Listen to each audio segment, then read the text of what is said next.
বকুলের lifestyle চ্যানেলে সকলকে স্বাগত জানাই। সকলকে জানাই গুড মর্নিং। আজকে আমার মেয়ের পরীক্ষা আছে।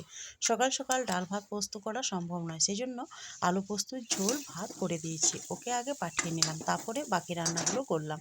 যেহেতু এক মেয়ে আলু পোস্ত খায় না, তার জন্য ওর জন্য হচ্ছে পেঁয়াজ পোস্ত।